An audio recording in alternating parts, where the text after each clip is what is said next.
Hey, everybody. I'm Vernā Myers, and welcome to Sundays with Vernā.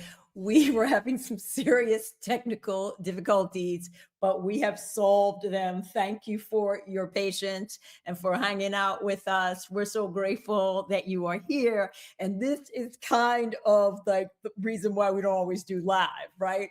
But we are live, and I am with my favorite wonderful person, Valerie Batts. I'm going to introduce her to you in just a minute. Thank you for coming.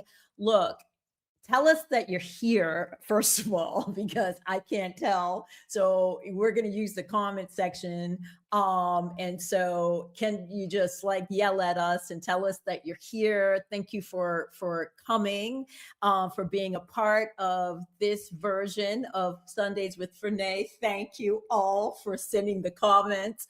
And while we're just getting ourselves collected again, we just want you, when you have a moment, if you have your phone right here or whatever you use, just like follow our podcast wherever you listen to podcasts, and also our YouTube channel. So I think we actually have a QR code for our YouTube channel. Thank you, Micah. And if you want to like use that as a way to follow us in the future, I wanted to say that I have alerted everyone to my own transition and transformation.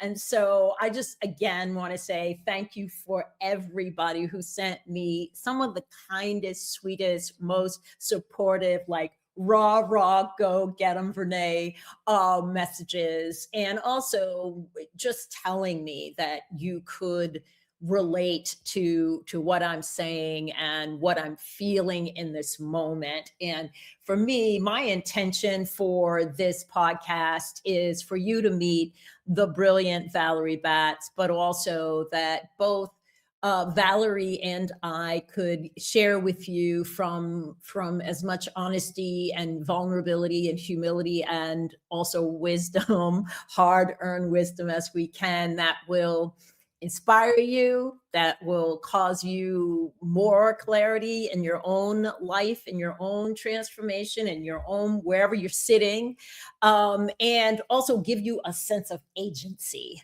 Because certainly we are in times where it just feels like it would just be better to watch Paradise or whatever. I don't know how many people are watching Paradise, but that's fine too. I'm not saying you can't watch Paradise. I'm just saying that I want all of you to know our intention is to bring you what we can from what we know, and to also be very clear that, there's a lot that we don't know. So without further ado, I want to introduce you to Valerie Batts. And even though I know her well, I thought I would also share her bio with you. So Dr. Valerie Batts is the visionary founder and longtime leader of Visions Inc., a transformative consulting and training organization that she helped launch in 1984.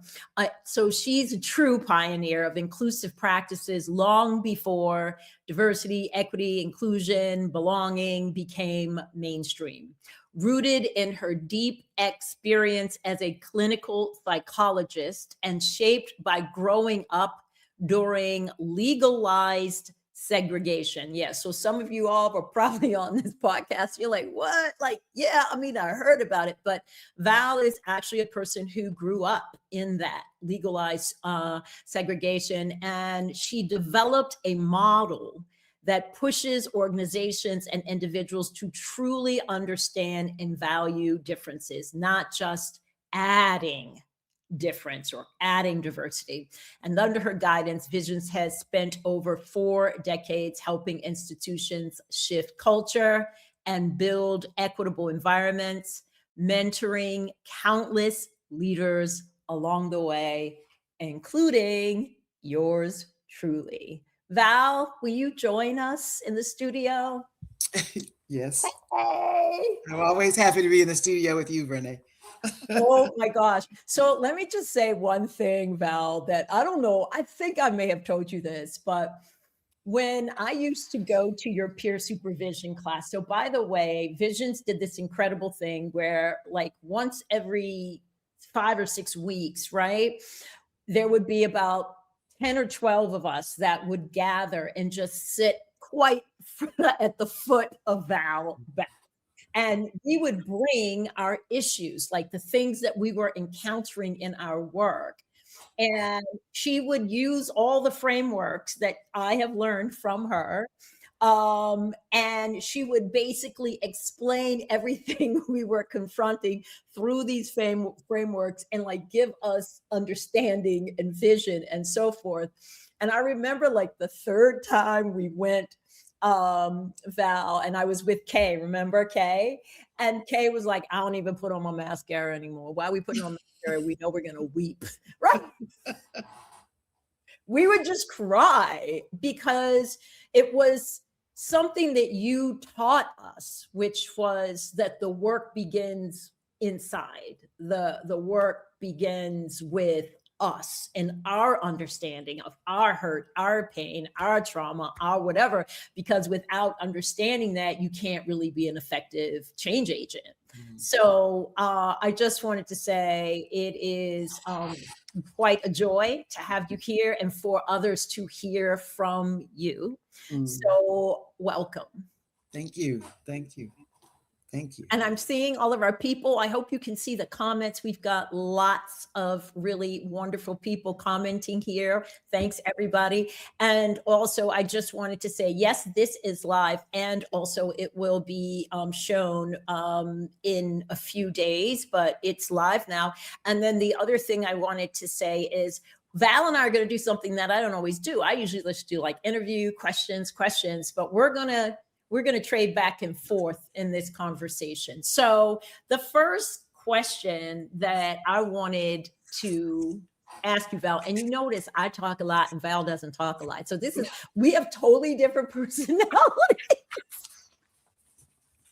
I am like the big bubbly, like, super energetic. Everybody knows that. And Val is like the sage, she's like the steady sage. So you'll see that.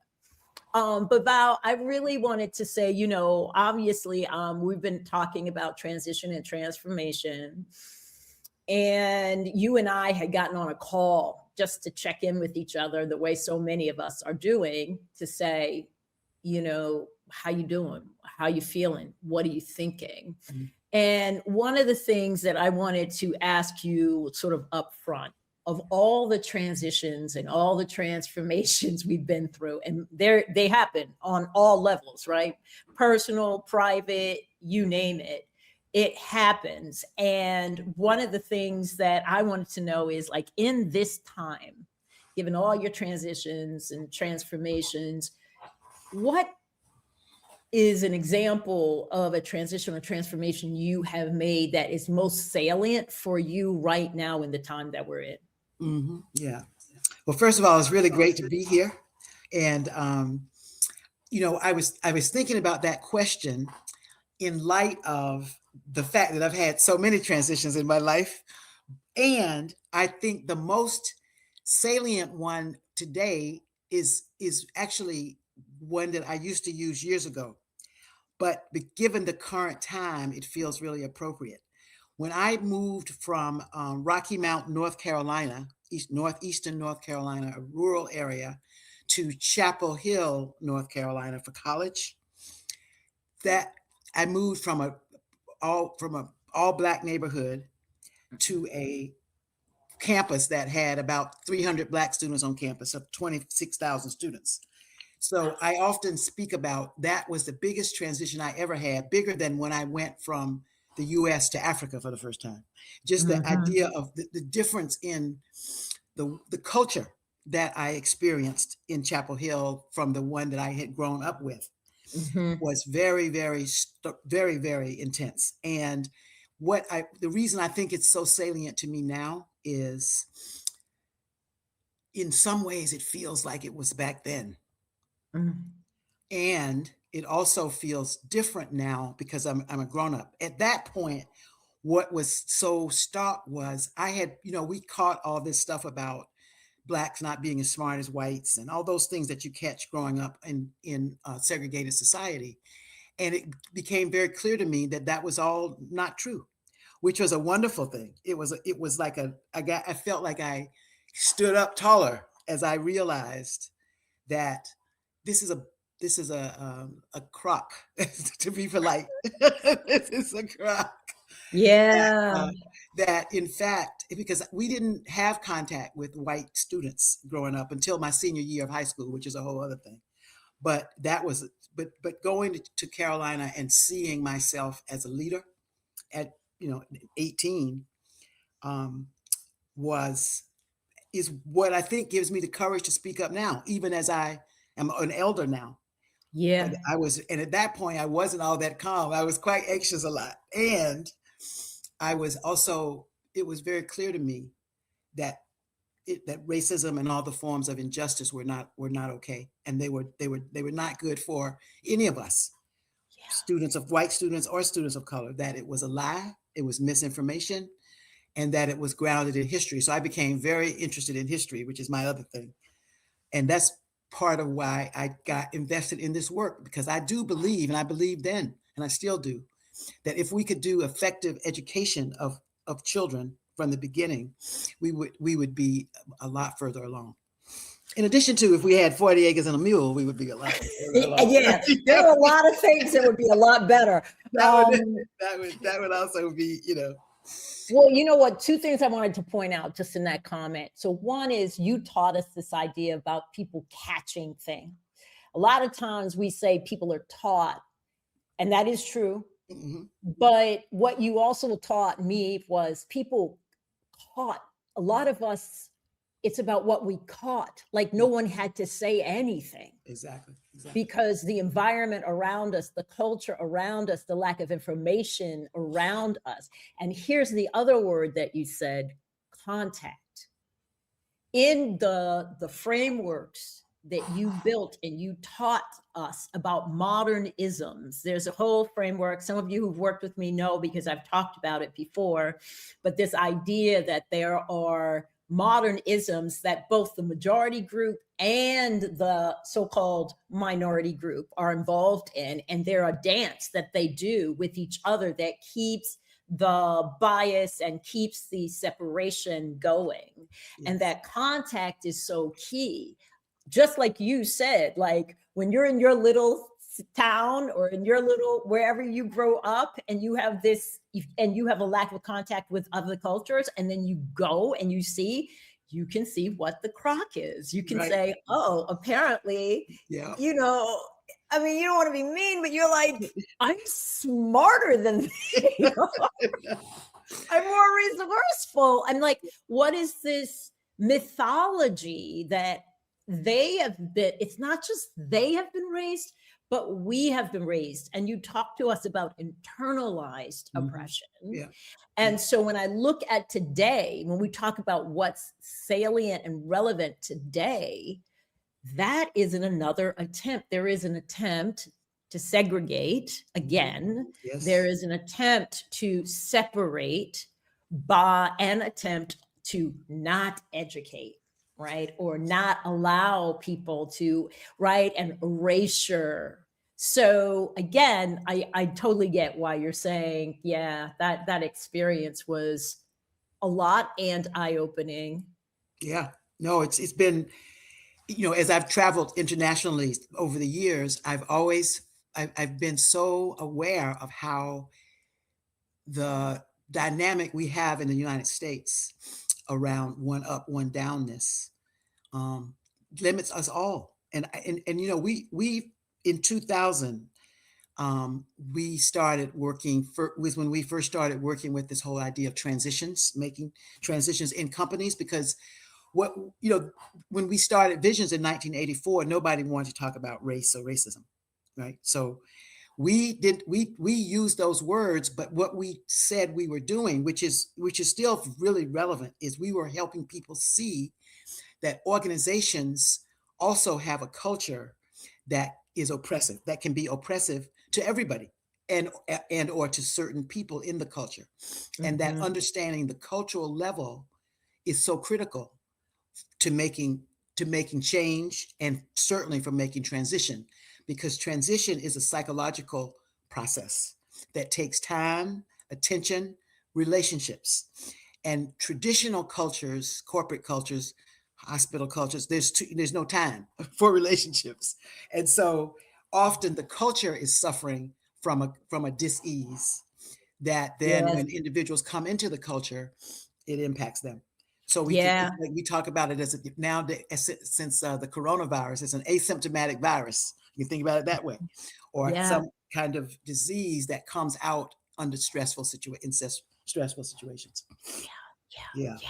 I mean, the lie that's being told, of course, is that diversity, equity, and inclusion is favoring one group over right, another. But if you right, really truly understand the essence of the work, you know the work is about creating the kinds of cultures that really supports all sorts of people, because that's there's so many ways in which the organizations as they have been formulated actually don't listen, pay attention to, respect, and actually acknowledge differences in a way that can be used positively, right? That can be used exactly. to elevate everyone. So it's really hard.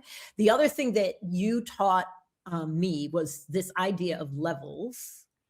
And that has been eye-opening for me. And anyone who's ever worked with me knows that I talk about levels: the personal, interpersonal, organizational or institutional, and cultural, and how all four of those levels have to be attended to if you Absolutely, want to see real transformation. Now, you absolutely. said something to me the other day too that stuck in my mind, where you were like, change happens immediately, but transition, that's a whole nother story. And Yes. so, yeah, so I don't know what questions like did you want to ask me Yeah. too? Well, yeah.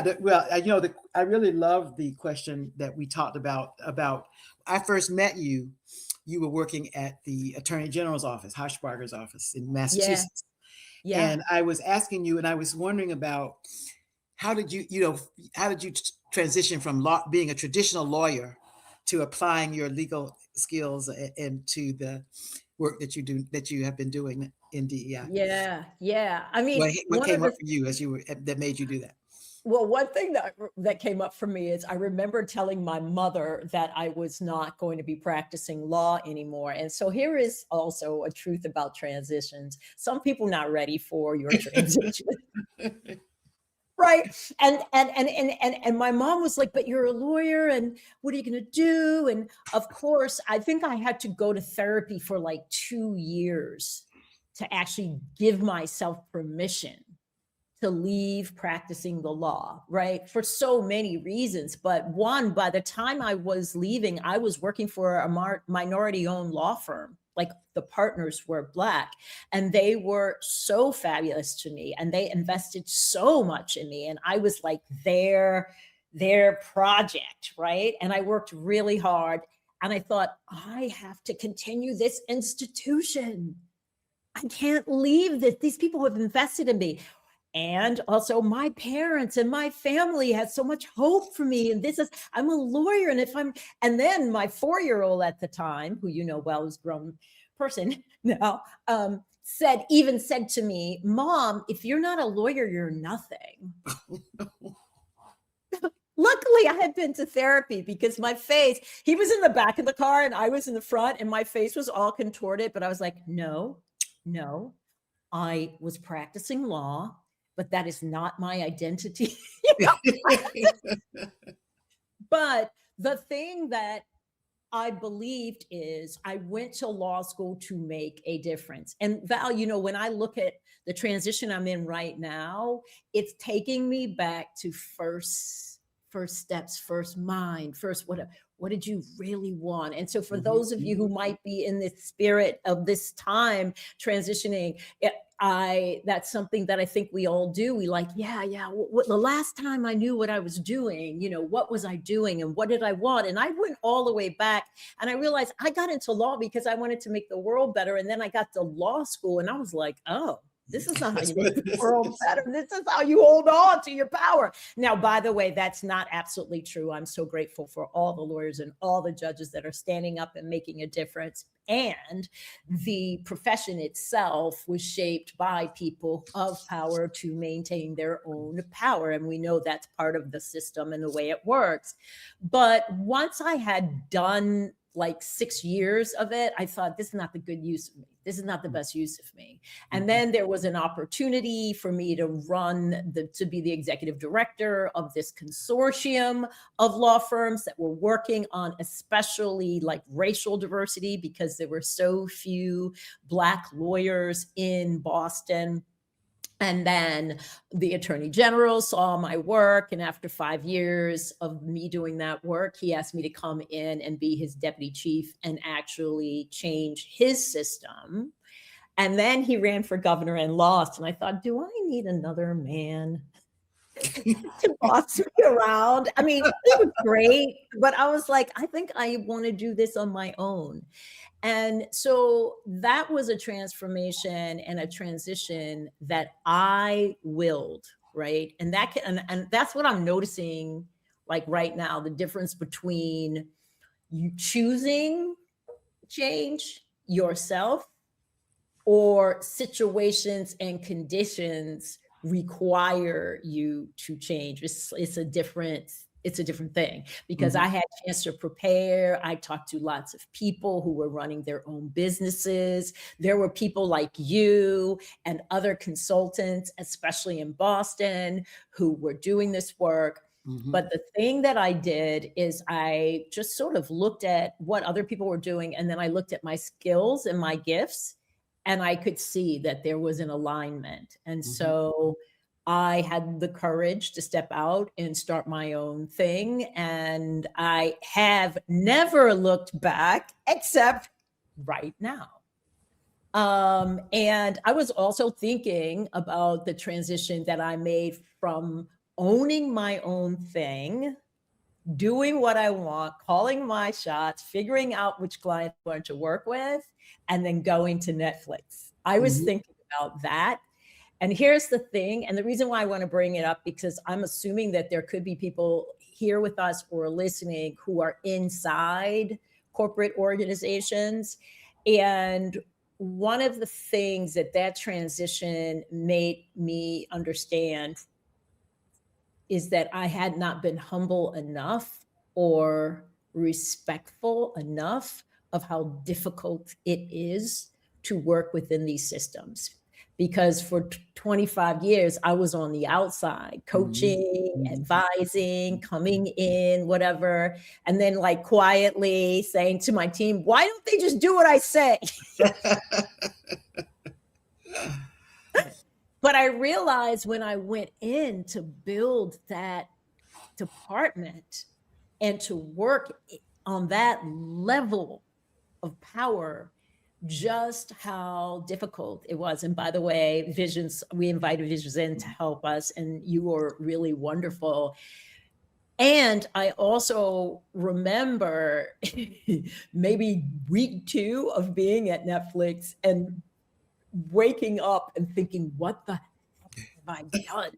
Why did I do this? Because it's a different pace. You've got to figure out how to deal with a lot of conflicting situations. I mean, I ultimately think it was an incredibly positive experience for me because I learned a lot. And I think I'm a much better advisor.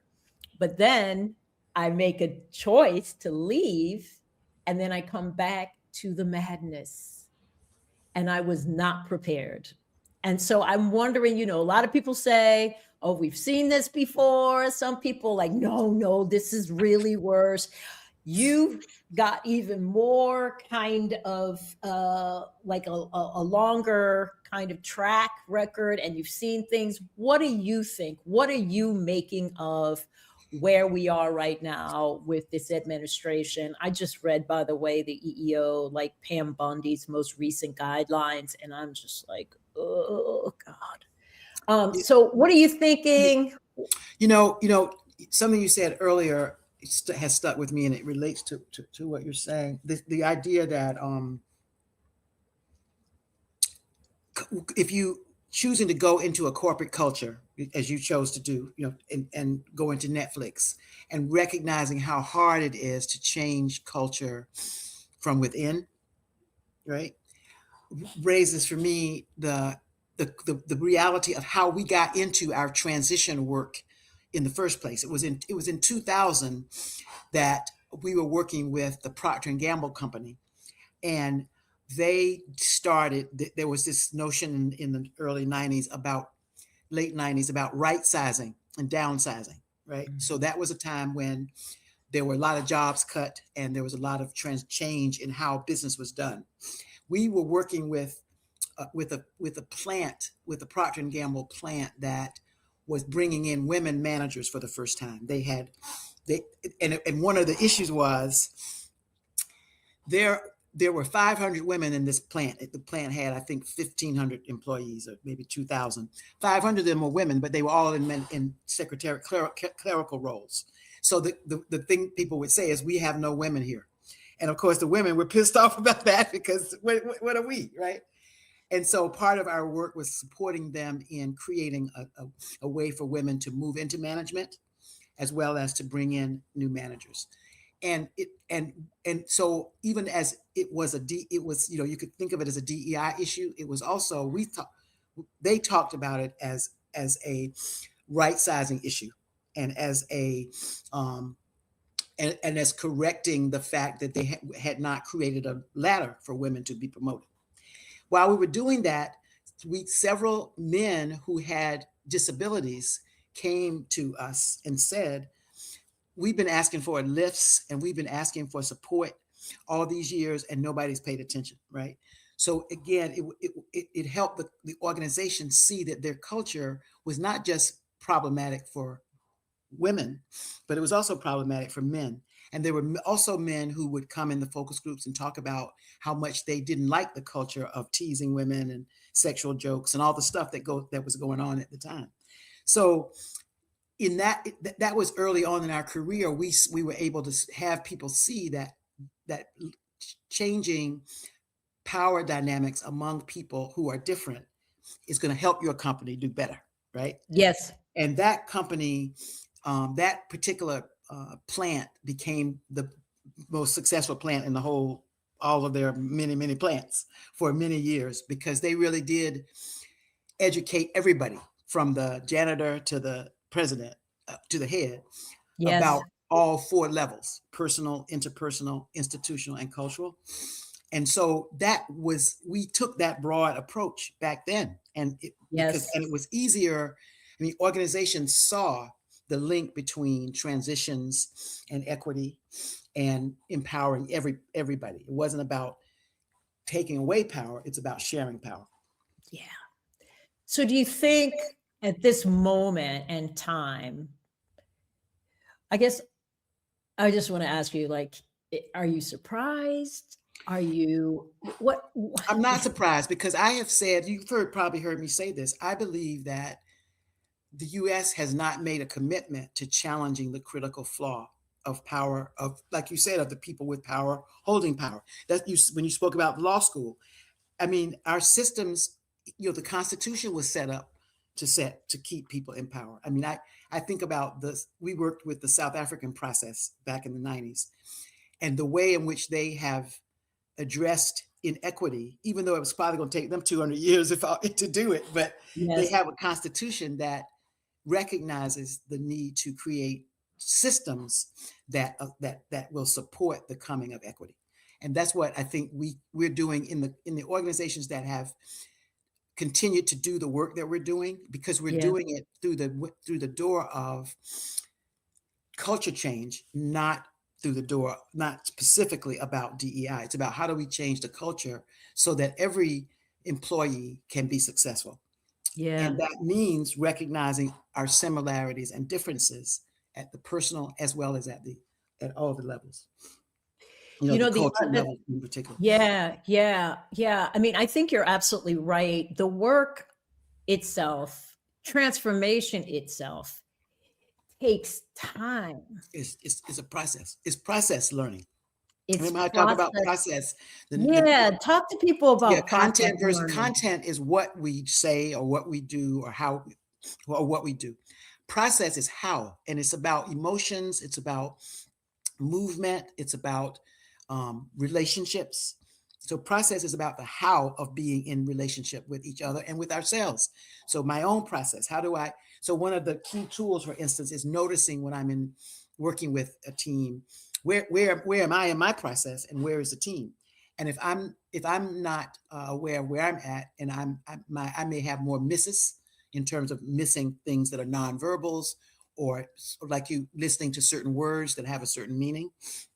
All of that is process learning, which a good leader, you probably know this primal leadership, Golden, this person talks about that connecting with other human beings is fundamental to health, right? And yet our systems, and again, this is Western culture, have been set up around this rugged individualism piece. I don't need anybody, survival of the fittest, all of those things work against relational culture. And I think that what's really deep now is here in 2026, if we don't attend to our relationships with each other as well as with the earth, right? We will not be the shining beacon on the hill or whatever it is that they call us. We won't be that because, and I think that's not a new thing. I think it's been coming. Unfortunately, I feel like, again, the lack of education, the ways in which we have not paid attention to intent and impact over these last few years. Martin Luther King said it this way. He said it between 1955 and 1965, those 10 years, he says, Negroes were suppressing how much rage we feel, and white people were suppressing how much bigotry they feel. So it went underground, and we all got, social activists, lawyers, and social scientists alike, we all got comforted to somehow think this was over. But as you know from us listening to William Barber last year, Yes. it's been going on, and I think I still hold out. I'm an optimist, and I hold out that there is the possibility of the United States living into its ideals, and we are definitely in a period of regression right now. One of the sources of hope for me, though, is people like you and folks like that that are committed to justice and to fairness and to equity. And it's like a song, you can't kill it, right? You can't stop it. You can't stop it. You can change the tune, but you can't stop it. So I feel there that way are too. days when I feel discouraged, but when after just all I got to do is call up somebody like yourself or call up one of my colleagues, and it's not as bad. I mean, back then it was scary. I mean, it's scary now, but it was really scary then. And I am scared because this shooting and killing of people is really that. I mean, I don't know if you all keep up with the Equal Justice Initiative in Yes, Alabama. in Alabama. I read their calendar every day, and it is really the violence that's endemic in this country is also, we have to decide: do we want to be that kind of country? I think that's Yes. ultimately going to be where it goes for the next generations. Yeah, it's such a mixed bag right now these days, right? Because you see all the horror and you see all the self-hatred, which in my theory is what promotes some of this. Like people don't love themselves. They don't, we don't have to get into this whole philosophy, but on the other hand, you see some brilliant, loving, like agenic, kind, compassionate people making all sorts of things happen. And that's why I think I mentioned early the agency. And by the way, also we're going to have a little bit of time. So if you have a question out there, please throw it in the chat. We'll try to get to it. But one of the things that I'm seeing is that mixed bag. And then it's all about like what you're going to choose to focus on at this point. And I think the other thing about relationships is that that's in our power. That's in our own ability. So whether you're working inside companies or outside, we can control relationship building. And I don't know a better way to transform or change the state we are in without, one, having a really true, open, honest relationship with oneself, and also with others. And they don't have to be the others that you totally agree with. It could be, like I'm writing this book, and in the book, I'm like, what if you kind of tiptoed over to this or did one of these or asked this tiny question? Because one of the things that I'm being challenged with in my own transition, Val, is I'm a go-getter. I'm like, get up, do, blah, blah, blah. And I'm getting like, sit down, be quiet, listen. And so when we think about relationship building, one is that, like you said, it's time intensive, both the relationship you're building with yourself and with others, in particular, others who cannot finish your sentence, others who have a very different language. And one of the things that I wanted to ask you about is, what key lessons have you learned about transformation? One of the things that you did is that you created a lot of great language, Val. When people hear dysfunctional rescuing, they immediately like, oh my goodness, that's what it's called. And of course, we have this administration that's trying to kill a bunch of words, right? And by killing the language, they're killing the awareness and the understanding. So I wanted you to talk about the power of language and just sort of what lessons you want to share with this group here, and with our larger listening group for our podcast, about transformation. Well, a couple things. First is again to reiterate that it happens at 4 levels: personally, interpersonally, institutionally, and culturally, and that change is quick. So the organization has to close. That's change. Transition is a slow process, as you said, and there are 3 parts. There's the ending. The thing happened. The thing is ending. You left Netflix, and it's important to know that it's hard to move on to the next phase if we don't have complete endings. So when I'm consulting to an organization, or when you're working with an individual, taking the time to really address what is the change, what has ended, what is ending, and what's going on, both in terms of what behaviors, what thoughts are happening for you around all that, and what feelings are you having. And to know that won't be it's not likely to be a one and done. It's a process. But listening for all the ways that the person or the company may not have completed the endings. What are the complete endings we talk about? And can I just interrupt to say that some of those endings are not as like final, like the company's closing or whatever. It's that the company has withdrawn, right? Yep. Right. Or a commitment has not been accounted for or actually attended to. So those are kind of mini closures, right? But they need to be acknowledged. So go ahead. Yes, that's right. Totally. They definitely do. And so that's one thing. I think a second thing in terms of transformation is to recognize, for those who don't understand it, to recognize what do we mean when we talk about oppressive cultures. I mean, we can use different words. We can call it white supremacy culture.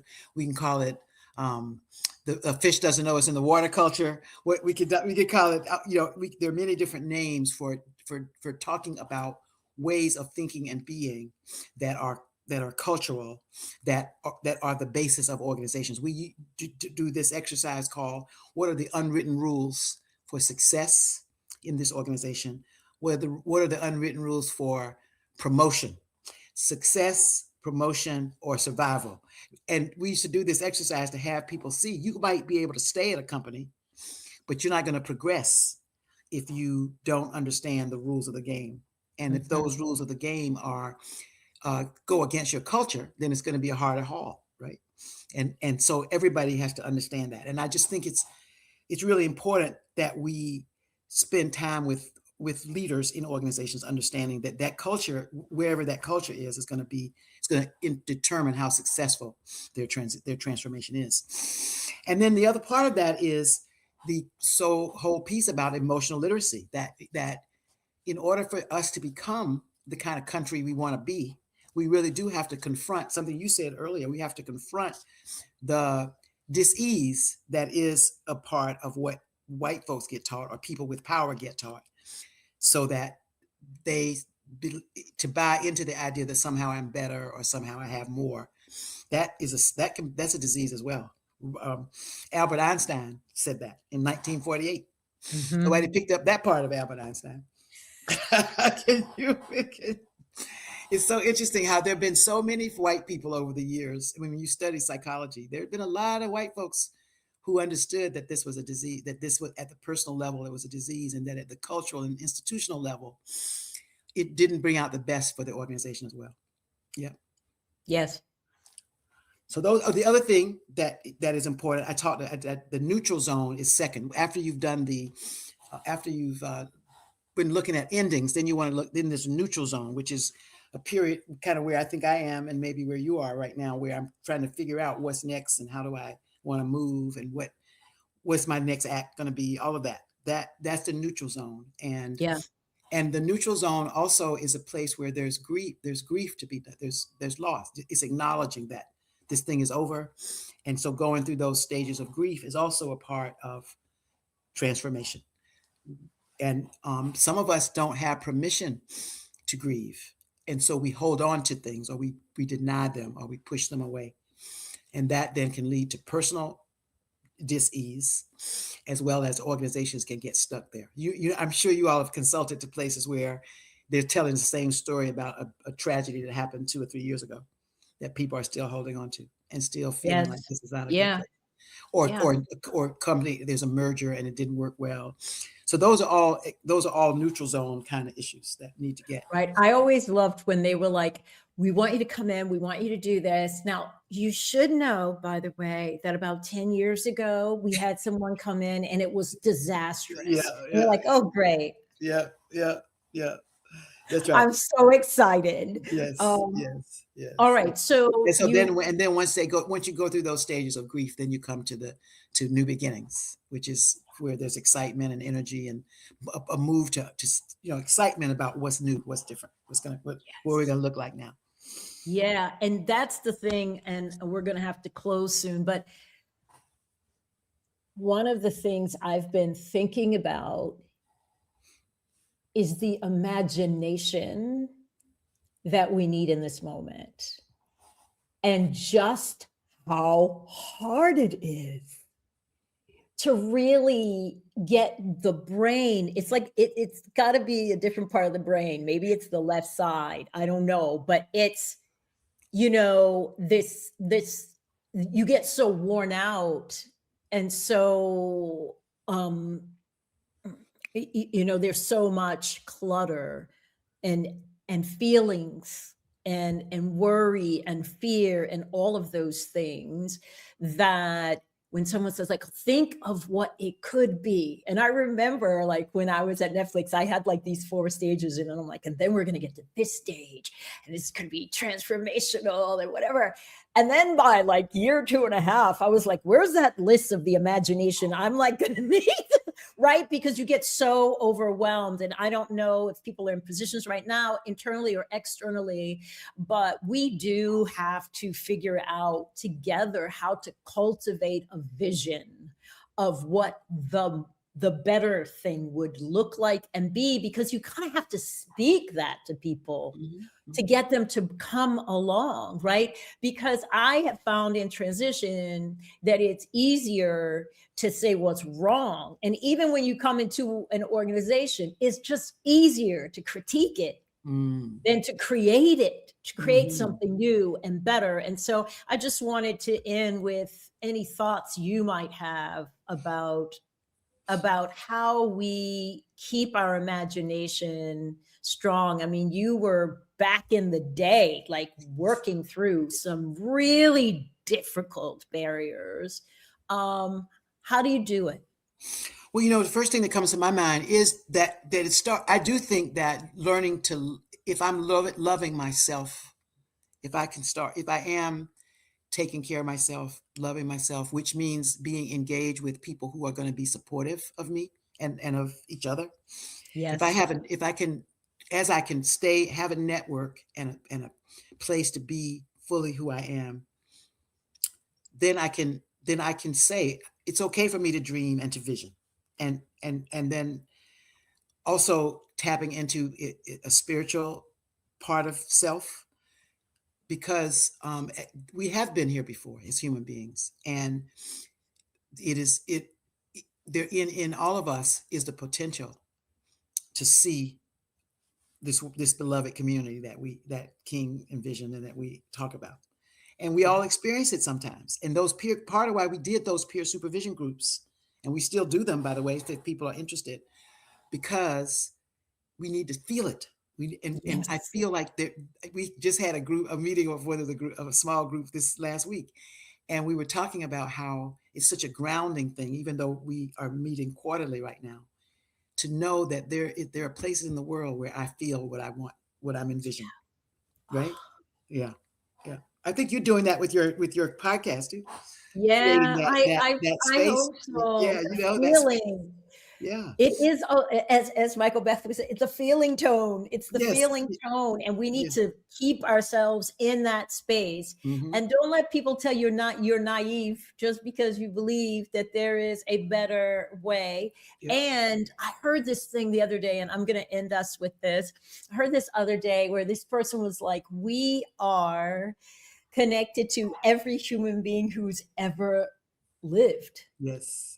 I mean, Yes. can you imagine that? Right. Like, not just we say our ancestors, but Right. Right. Everybody. you Yeah. know, you Yeah. know, our ancestors actually come in a lot of different flavors, colors, backgrounds, whatever. I was like, if white people only knew that their ancestors also were black, and if black Yeah. people only knew, if people of color only knew that they also have white ancestors. I mean, every single human being who has been here, right? We can draw from their lessons, their wisdom, their understanding, and the things and the ways that they have broken through when injustice is here and among us.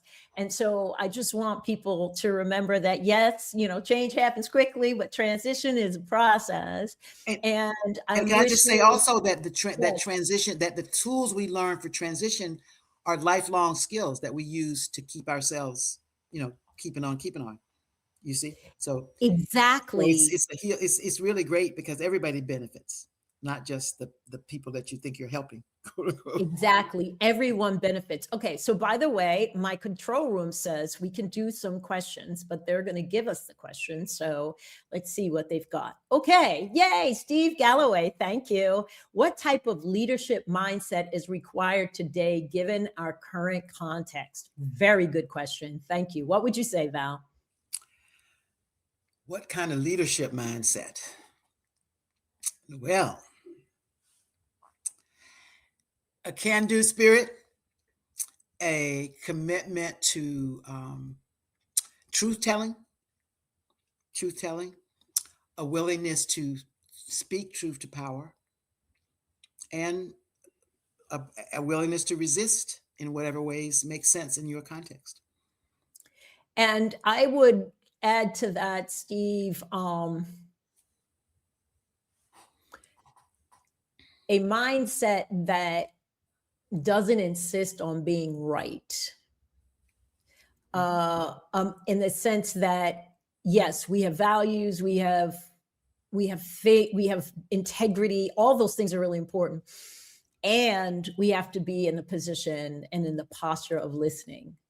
And I think there's something in deep listening that allows us to shift circumstances, especially if that's not necessarily our motive for listening. Our motive for listening is understanding. And I would also say accountability and vulnerability. It's amazing where you can get, because a lot of us, most of us as a leader, you're supposed to know everything. You don't, and you can't. And so there is a way to be, I would say, luminous, and a way to be open, and a way to use that information to continue to shape something that feels right and just and true. Okay, wait, I lost that question. Can you put it back up for us?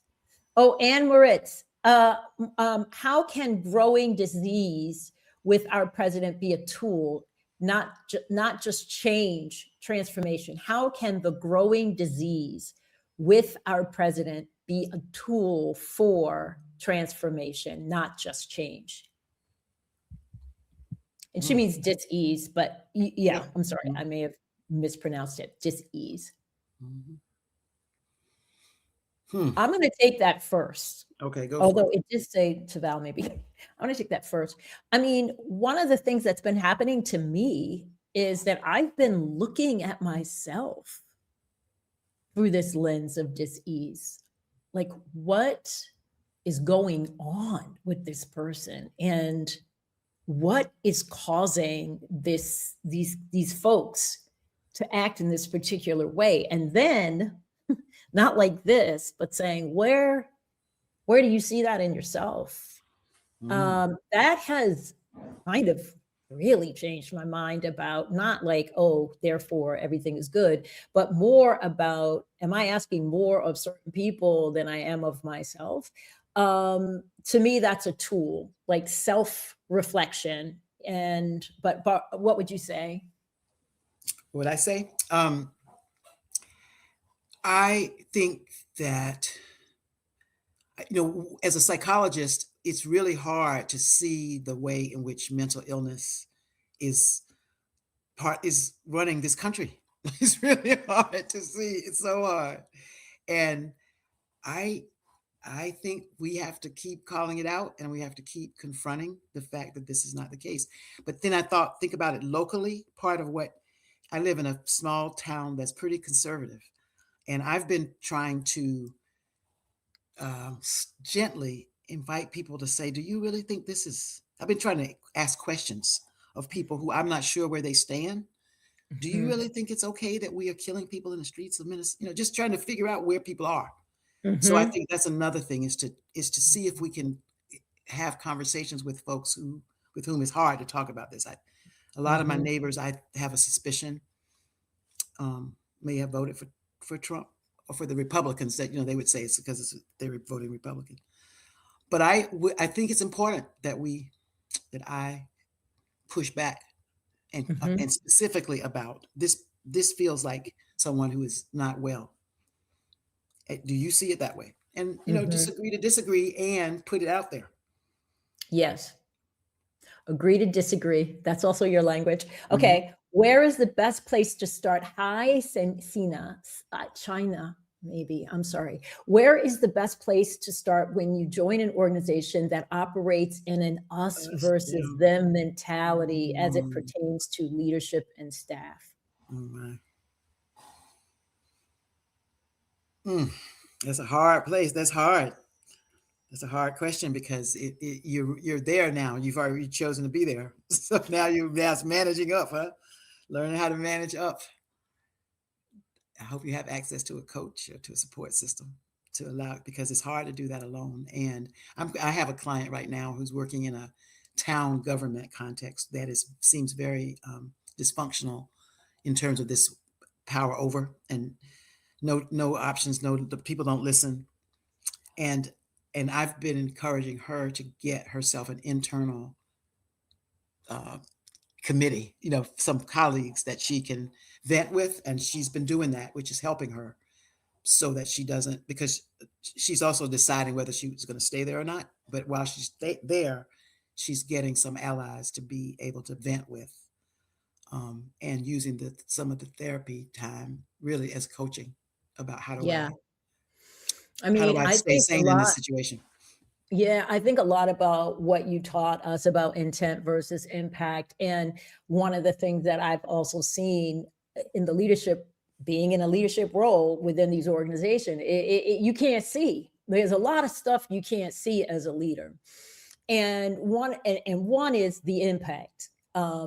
You might not even see the us, they might not even see the us versus them dynamic. And so, can you help them not only see it, but also understand the impact of that kind of dynamic, or actually draw from them, from your imagination, what things could look like and what would be better if you had a different way of understanding how important it is for people to be able to relate, to connect, to respect, to be asked questions, to be asked input.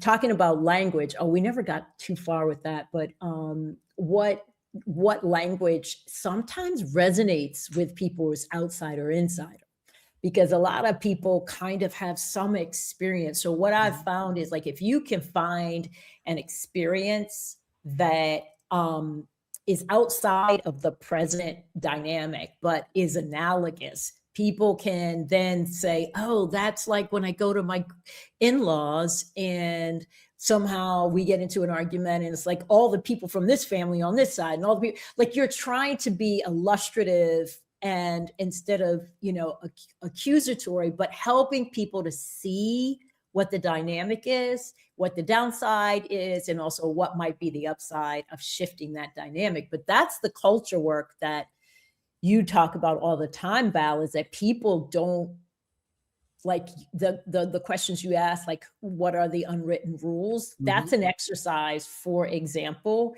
where I've been in conversations with leaders and I'm sharing some comments that came back from people who are unidentified purposefully, and they're like, Mhm. what?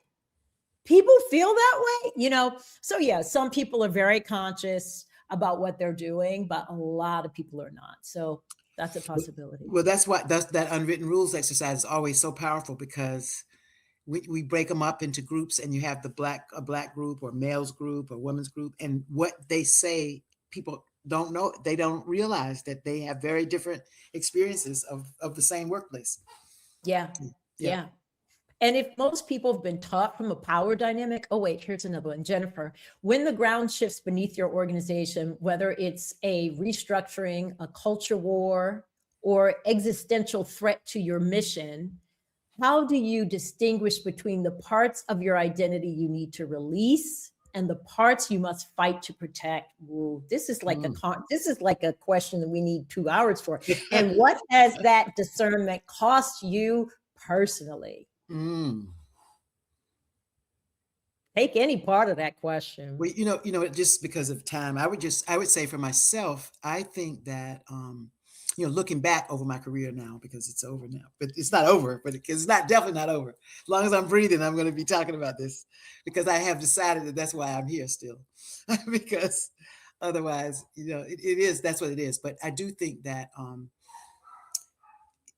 that the, the personal cost I think I paid is that I was never a good capitalist. I I chose I chose to travel and have experiences with changing the world in my own way versus thinking about, what is my financial future. And that was a choice I made. And that was a choice to not work for a big company or not to do something that would where making money would be the primary thing. So, that was a choice I made, and I feel good about the choice, even as it's had its costs.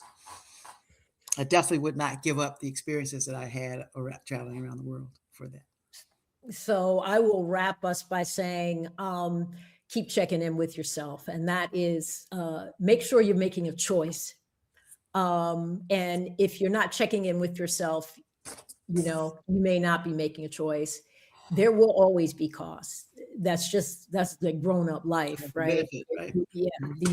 you're always going to be a cost. And like, is this the cost you want to experience? And I think a lot of us lose ourselves in trying to achieve certain things, and we wait too long to ask ourselves what's the cost. So if you can keep if you can keep at it, asking the hard questions and loving Mhm. yourself, then transformation is possible.